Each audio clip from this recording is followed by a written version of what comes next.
Assalamualaikum warahmatullahi wabarakatuh.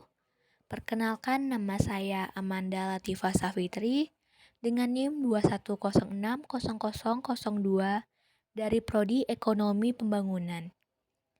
Di sini saya akan menjelaskan materi mengenai multikolonialitas, apakah yang terjadi jika regresor-regresor saling berkorelasi. Di mana video ini merupakan salah satu dari tugas mata kuliah saya, yaitu Ekonometrika 1 dengan dosen pengampu Bapak Alphonse Satrianto. Baiklah, saya akan menjelaskan materi tentang multikolonialitas bab 10. Pada asumsi 10 dari CLRM adalah tidak adanya multikolonialitas di antara regresor-regresor yang terlibat dalam model regresi. Berikut ini adalah pokok bahasan dalam bab ini. Yang pertama yaitu apa sifat alami multikolonialitas? Yang kedua, apa multikolonialitas benar-benar suatu problem? Yang ketiga, apa saja konsekuensi praktisnya? Yang keempat, bagaimana cara mendeteksinya? Yang kelima, apa saja langkah-langkah perbaikan yang dapat ditempuh untuk menanggulangi masalah multikolonialitas? Selain beberapa bahasan di atas, pada bab ini juga akan menyinggung asumsi 7 yakni jumlah observasi pada sampel harus lebih besar dari regresornya, dan asumsi 8 yaitu CLRM yang berisi persyaratan bahwa harus terdapat keragaman yang cukup pada nilai-nilai regresor. Baiklah, materi yang pertama yaitu sifat alami multikolonialitas. Istilah multikolonialitas itu mengacu pada Ragnar Fish, di mana pada awalnya hal tersebut berarti keberadaan dari hubungan linier yang sempurna atau tepat di antara sebagian atau seluruh variabel penjelas dalam sebuah model regresi. Multikolonialitas terjadi jika keberadaan dari hubungan linier yang sempurna atau terdapat di antara sebagian atau keseluruhan variabel penjelas dalam sebuah model regresi, di mana hubungan linier yang tepat dapat kita lihat pada persamaan berikut ini, yaitu lambda 1 x1 ditambah lambda 2 x2 ditambah lambda k xk sama dengan 0. Seperti yang ditunjukkan pada persamaan 1, terdapat kasus di mana variabel-variabel X itu berkorelasi tetapi tidak sempurna, yaitu pada persamaan 2 yaitu lambda 1 ditambah x1, lambda 1 x1 ditambah lambda 2 x2 ditambah lambda k xk ditambah VI sama dengan 0, di mana kita ketahui bahwa VI ini adalah faktor kesalahan stokastik.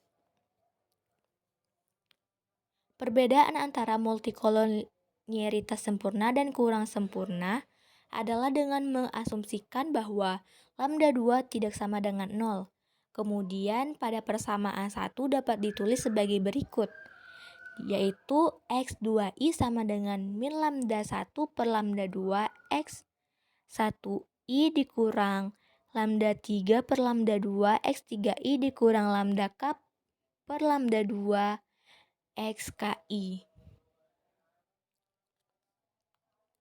di mana hal ini menunjukkan bahwa X2 di sini terkait linear dengan variabel lain. Pada kasus ini, koefisien korelasi antara variabel X2 dan kombinasi linear pada sisi kanan persamaan.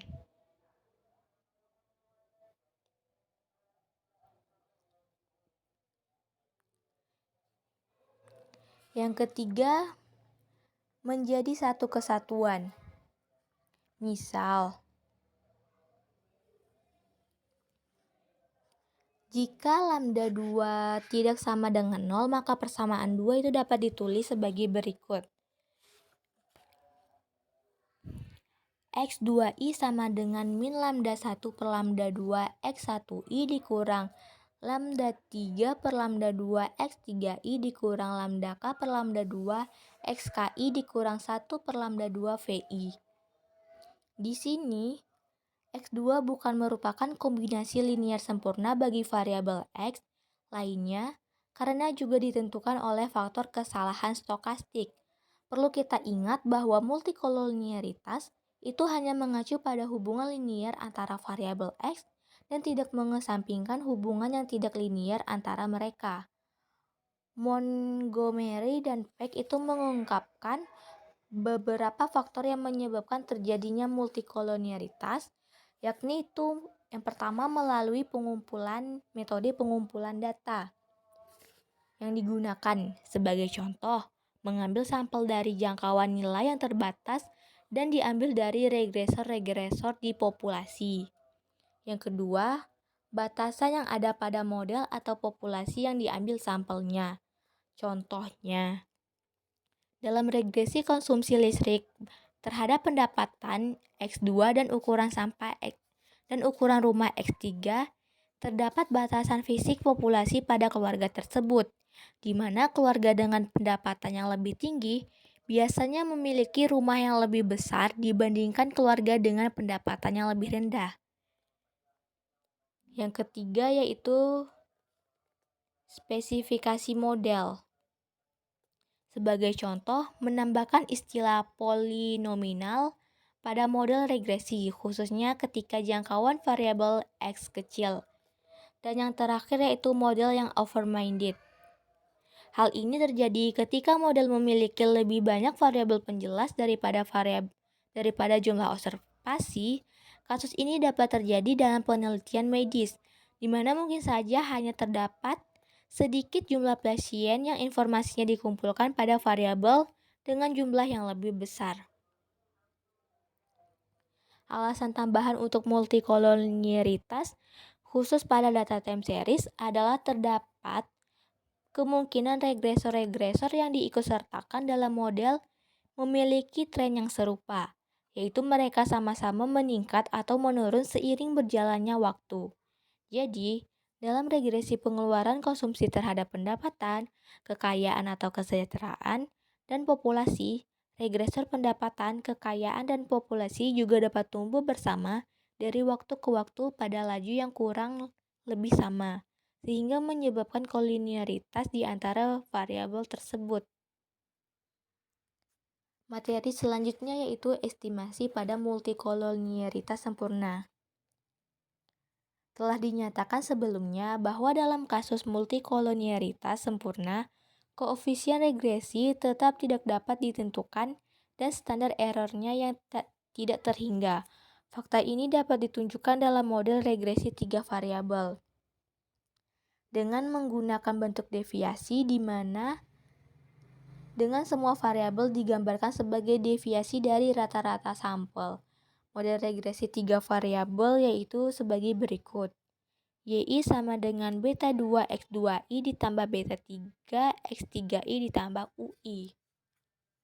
Di mana dapat kita asumsikan X3 sama dengan lambda X2I, di mana lambda adalah konstanta yang tidak bernilai 0. Misalnya itu 2, 4, 1, 8, dan lain-lainnya. Lalu kita hasil dari substitusi persamaannya, yaitu sebagai berikut. Beta 2 sama dengan sigma YI X2I lambda kuadrat sigma X kuadrat 2I dikurang lambda sigma YI X2I sigma lambda sigma X kuadrat 2I dibagi sigma X kuadrat 2I dikali sigma lambda kuadrat sigma X kuadrat 2I dikurang lambda kuadrat dikali sigma X kuadrat 2I kuadrat, dimana sama dengan 0/0. Dimana hal ini merupakan gambaran yang tidak dapat ditentukan. Membaca dapat memverifikasi bahwa beta 3 juga tidak dapat ditentukan.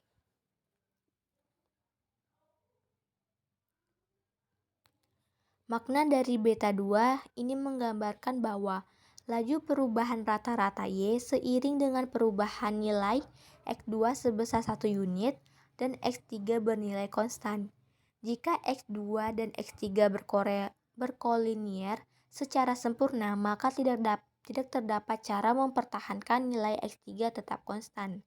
Dalam kasus multikolonialitas sempurna, seseorang itu tidak dapat mendapatkan solusi yang unik bagi koefisien regresi individual.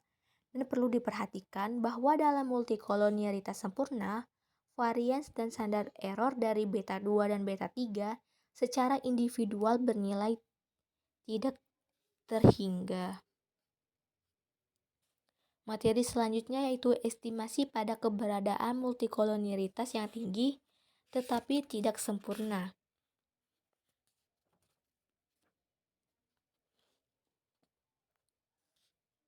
Situasi multikolonialitas sempurna merupakan penyakit yang ekstrim.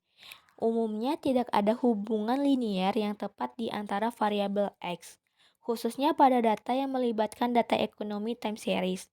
Jadi berpaling kembali pada model 3 variabel pada bentuk deviasi yang telah ditentukan pada persamaan sebelumnya dan bukan pada multikolonialitas sempurna, maka kita dapatkan yaitu X3I sama dengan lambda X2I ditambah VI, di mana lambda itu tidak sama dengan 0 dan VI adalah faktor kesalahan stokastik, sehingga demikian sigma X2I VI sama dengan 0.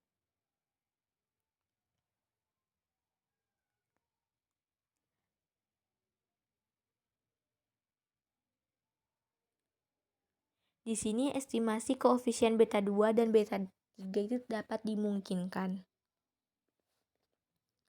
Materi selanjutnya yaitu multikolonialitas, konsekuensi teoretis dari multikolonialitas. Perlu kita ingat bahwa jika asumsi dari model klasik terpenuhi, estimator OLS dan estimator regresi adalah estimator terbaik linear dan tidak bias, blue, atau estimator tidak bias dan terbaik.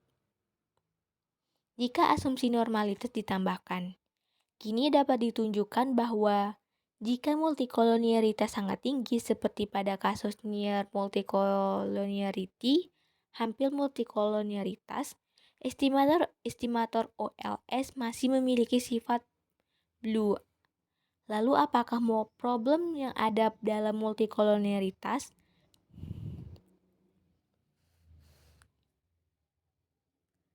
Yang pertama yaitu kasus near multicoloniality.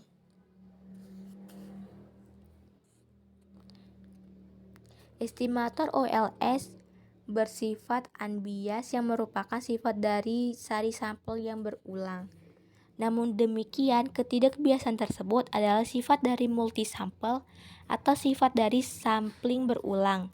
Maknanya adalah dengan menjaga nilai-nilai dari variabel tetap, jika seseorang mendapatkan sampel yang berulang dan menghitung estimator OLS untuk setiap sampel tersebut, rata-rata sampel akan mengerucut pada nilai estimator populasi yang sebenarnya. Seiring dengan bertambahnya jumlah sampel, hal ini tidak mengatakan apapun mengenai sifat-sifat dari estimator sampel yang telah ditentukan. Kedua, dibenarkan bahwa koliniaritas tidak merusak nilai varians minimum di semua estimator yang bias maupun tidak. Estimator OLS tetap memiliki varians minimum, namun bukan berarti varians dari OLS akan kecil pada sampel yang telah ditentukan. Yang ketiga, multikolonialitas pada dasarnya adalah suatu fenomena atau regresi pada sebuah sampel. Dalam pengertian bahwa meskipun jika variabel X tidak berhubungan atau tidak memiliki hubungan linear terhadap populasi, namun mungkin linear terhadap sampel tertentu. Misalnya ketika kita menetapkan secara teoretis atau FRP, kita percaya bahwa variabel X yang diikutsertakan dalam model memiliki dampak yang terpisah atau independen terhadap variabel dependen Y. Namun demikian mungkin saja terjadi bahwa Dalam suatu sampel yang digunakan untuk menguji FRP, koliniaritas sebagian atau seluruh variabel X sangat tinggi sehingga kita tidak dapat mengisolasi dampak individual mereka terhadap Y. Jadi sampel kita bermasalah walaupun teori mengatakan bahwa semua variabel X itu penting. Materi selanjutnya yaitu konsekuensi praktis dari multikolonialitas. Dalam kasus near atau high multicoloniality, seseorang mungkin akan menemukan konsekuensi berikut. Yang pertama, walaupun blue, estimator OLS memiliki varians dan covariance yang besar membuat estimasi yang akurat menjadi sulit. Yang kedua, dikarenakan konsekuensi 1, interval kepercayaan cenderung sangat lebar, menimbulkan penerimaan dari hipotesis 0, misal koefisien populasi yang sebenarnya adalah 0 lebih awal.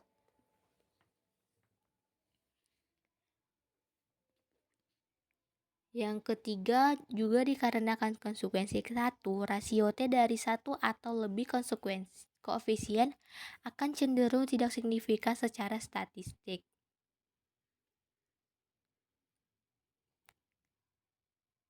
Yang keempat,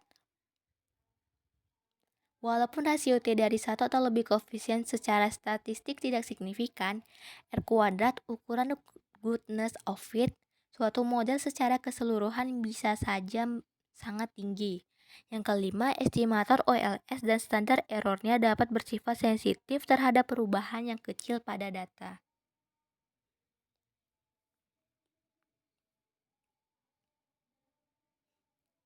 Lalu pada kasus high multicollinearity, daya sampel kemungkinan sesuai dengan hipotesis-hipotesis yang berbeda.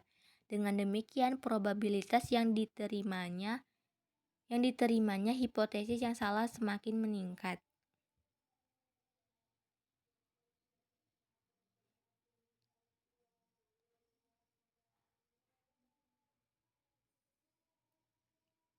Materi selanjutnya itu contoh ilustratif.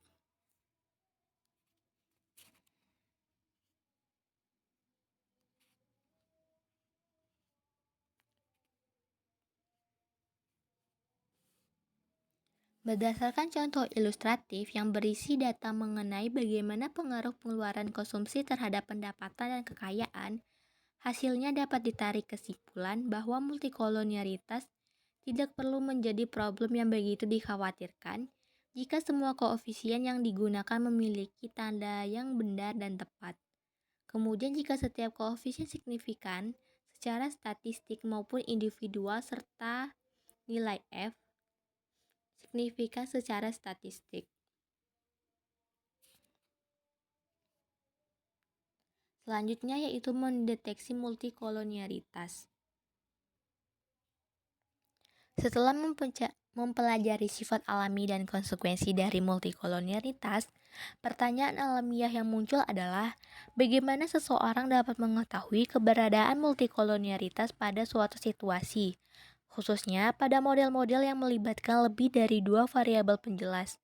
Berikut adalah peringatan dari Menta yang berguna untuk diingat.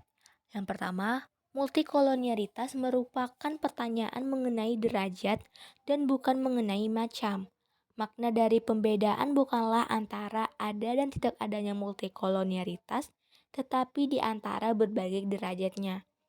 Yang kedua, oleh karena multikolonialitas mengacu pada kondisi variabel penjelas yang diasumsikan bersifat tidak stokastik, hal ini merupakan ciri-ciri dari sampel dan bukan dari populasi. Oleh karenanya, kita tidak melakukan uji untuk multikolonialitas tetapi dapat jika kita mau mengukur derajatnya pada sampel tertentu.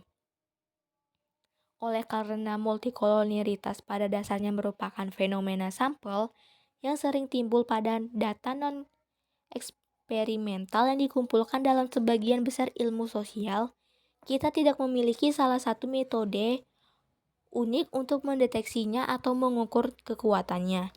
Apakah kita memiliki Apakah yang kita miliki adalah beberapa aturan yang baku, beberapa sifat informal dan beberapa formal, tetapi aturan bakunya tetap sama.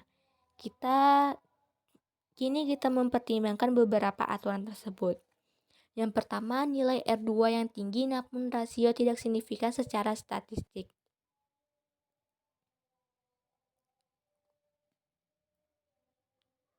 Kekurangannya adalah terlalu kuat pengertian bahwa multikolonialitas hanya dianggap berbahaya ketika semua dampak dari variabel-variabel penjelas terhadapnya tidak dapat diuraikan.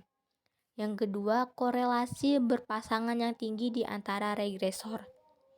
Aturan baku lain yang disarankan adalah jika koefisien korelasi berpapasan atau zero order di antara dua regresor tinggi, katakanlah melebihi 0,8, maka multikolonialitas merupakan problem yang sangat serius. Problem dengan kriteria ini adalah, walaupun korelasi zero order mungkin mengindikasikan kolonialitas, tidak perlu mencapai nilai yang tinggi untuk memiliki kolonialitas pada kasus yang spesifik.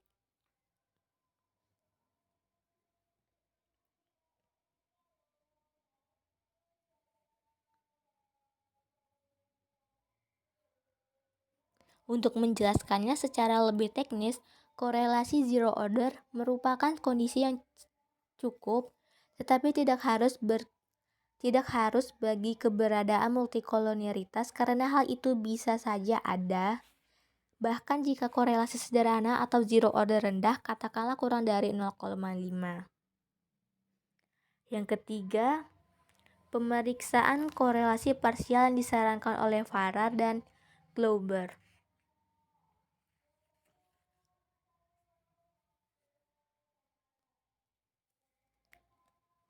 Misal pada regresi Y terdapat X2, X3, dan X4, ditemukan bahwa R kuadrat 1, 2, 3, 4 sangat tinggi, namun R kecil kuadrat 1, 2, 3, 4, R2 kuadrat 1, 3, 2, 4, dan R kuadrat 1, 4, 2, 3 rendah, maka hal ini menunjukkan bahwa variabel X2, X3, dan X4 sangat berkorelasi. Namun, C. Robert Wichers beranggapan bahwa uji ini tidak begitu efektif karena mungkin beberapa korelasi parsial mungkin tidak sesuai dengan pola multikolonialitas yang berbeda. Yang keempat, regresi penyokong. Oleh karena multikolonialitas timbul akibat dari satu atau lebih regresor yang merupakan kombinasi linier tepat atau mendekati dari regresor lain, salah satu cara untuk mencari tahu variabel X yang berhubungan dengan variabel X lainnya adalah dengan melakukan regresi setiap Xi terhadap variabel X sisanya dan menghitung nilai R kuadratnya, di mana kita akan mendesainnya sebagai RI kuadrat. Setiap regresi tersebut disebut regresi penyokong. Jenis regresi ini menyokong regresi utamanya, yaitu regresi Y terhadap variabel-variabel X. Yang kelima yaitu angel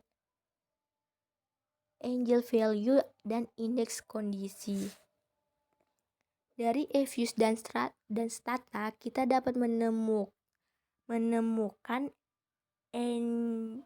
agent value dan indeks kondisi untuk mendiagnosis multikolonialitas.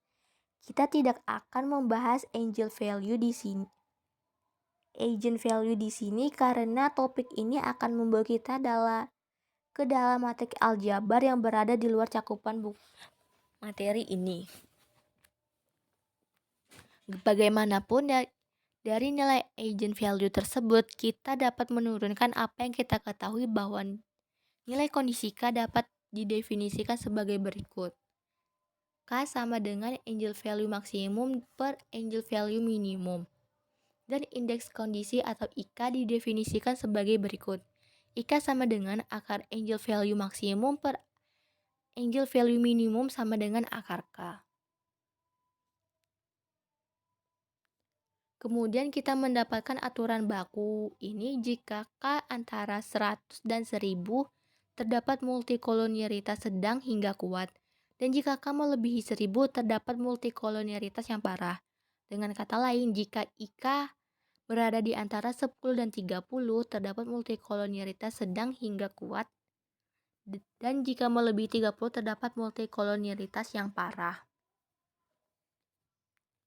Yang keenam yaitu toleransi atau TOL. Dan variance inflating factor atau VIF.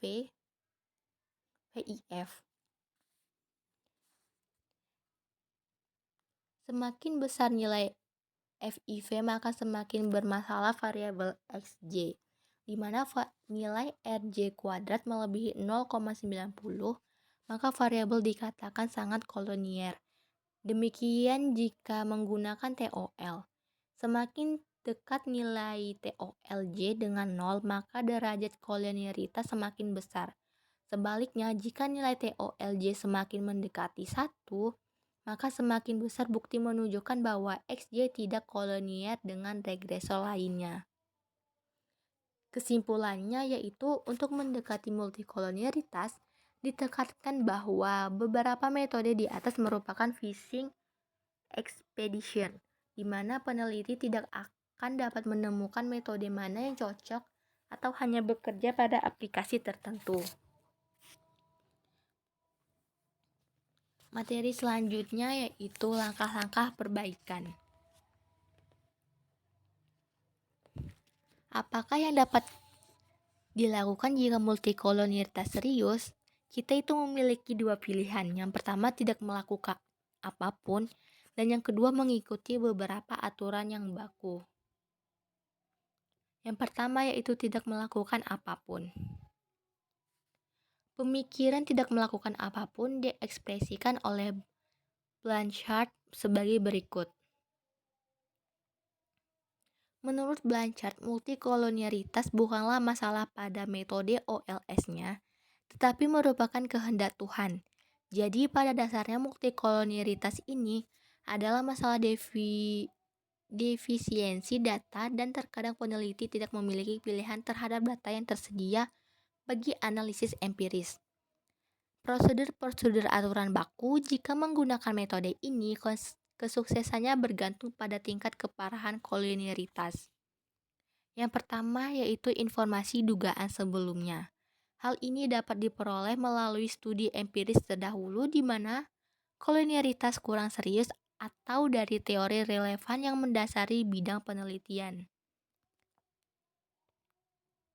Yang kedua yaitu mengkombinasikan data cross-section dan data time series. Hal ini juga dikenal sebagai polling the data. Walaupun dengan melakukan polling, data ini akan menimbulkan masalah interpretasi. Namun meskipun begitu, solusi ini banyak diaplikasikan pada banyak aplikasi. Yang ketiga yaitu menghilangkan sebuah variabel dan bias spesifikasi. Ketika dihadapkan pada problem multikolonialitas yang parah, satu hal yang paling sederhana yang dapat dilakukan adalah menghilangkan salah satu variabel yang berkolonier. Namun dengan menghilangkan variabel ini, maka akan menimbulkan bias spesifikasi yang muncul akibat dari spesifikasi model yang tidak benar. Perbaikan dengan cara ini menimbulkan masalah yang lebih buruk karena dengan menghilangkan variabel akan mengacaukan arah terhadap nilai yang sebenarnya dari parameter. Yang keempat yaitu transformasi variabel. Dengan menggunakan persamaan yang dikenal dalam bentuk diferensial pertama, YT dikurang YT dikurang 1 sama dengan beta 2, X2T dikurang X kali X2T dikurang 1 ditambah beta 3, X3T dikurang X3T dikurang 1 ditambah VT. Keuntungan bentuk diferensial pertama ini adalah mengubah data time series yang pada awalnya non-stasioner menjadi stasioner. Transformasi umum lainnya yang digunakan adalah transformasi rasio. Jenis transformasi ini dapat mengurangi kolonialitas pada variabel aslinya. Yang kelima, penambahan data baru. Karena multikolonialitas adalah masalah yang mengacu pada masalah sampel, maka ada kemungkinan ada sampel lain melibatkan variabel linier yang sama dengan kemungkinan masalahnya tidak seserius variabel yang pertama. Kadang jika memungkinkan, solusi ini dapat diatasi dengan penambahan jumlah sampel untuk mengurangi problem dari multikolonialitas. Yang keenam yaitu dengan mengurangi kolonialitas pada regresor polinomial, yaitu teknik statistik. Pada praktiknya ditentukan bahwa jika variabel penjelas diekspresikan dalam bentuk deviasi atau deviasi dari nilai ratanya, maka multikolonialitas tereduksi secara substasional. Meskipun ada kemungkinan masalah masih timbul, maka mungkin dapat dipertimbangkan kembali teknik polinomial ortogonal. Yang ketujuh, metode lain dalam menanggulangi multikolonialitas, yaitu teknik statistik multivariat seperti analisis faktor dan komponen utama, atau teknik seperti Ridge regression juga sering digunakan untuk menyelesaikan masalah multikolonialitas. Penggunaan teknik-teknik ini dapat dibahas secara kompeten jika dikaitkan dengan matriks aljabar. Materi selanjutnya yaitu apakah multikolonialitas benar-benar buruk? Mungkin tidak jika tujuannya hanyalah prediksi. Telah dikatakan bahwa jika tujuan tunggal dari analisis regresi hanyalah prediksi atau forecast, maka multikolonialitas bukanlah permasalahan serius karena semakin tinggi R kuadrat, semakin baik prediksinya. Namun demikian, hal tersebut bisa terjadi selama nilai-nilai dari variabel-variabel penjelas di mana prediksi terhadapnya diinginkan mengikuti dependensi linier yang hampir tepat, seperti rancangan asli dari matriks X. Jadi jika pada suatu regresi diestimasi ditentukan bahwa X2 sama dengan 2X3 pada sampel berikutnya yang digunakan untuk meramalkan Y, X2 juga harus kurang lebih sama dengan X2, X3, sebuah kondisi yang sulit untuk dipenuhi dalam praktiknya, di mana pada kasus tersebut prediksi akan menjadi sangat tidak pasti. Terlebih lagi jika tujuan analisis tidak hanya prediksi tetapi juga estimasi parameter yang dapat diandalkan, multikolonialitas yang serius akan menjadi masalah karena kita telah melihat bahwa hal itu membawa pada nilai standar error estimator yang sangat besar.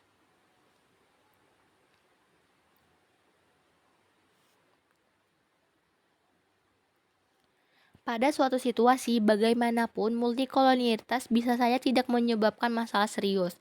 Hal ini adalah kasus di mana nilai R kuadrat tinggi dan koefisien secara regresi secara individu signifikansi seperti yang terungkap dari nilai T yang lebih tinggi. Akan tetapi, diagnosis multikolonialitas, katakanlah indeks kondisi, mengindikasi bahwa terdapat kolonialitas yang serius pada data. Materi selanjutnya yaitu pengembangan contoh data Longley. Data yang digunakan adalah data time series yang dikumpulkan Longley pada tahun 1947 sampai 1962 yang terdiri dari 1 variabel dependen dan 6 variabel independen. Pada data yang digunakan, ini menunjukkan bahwa terdapat masalah kolonialitas karena nilai R kuadrat sangat tinggi.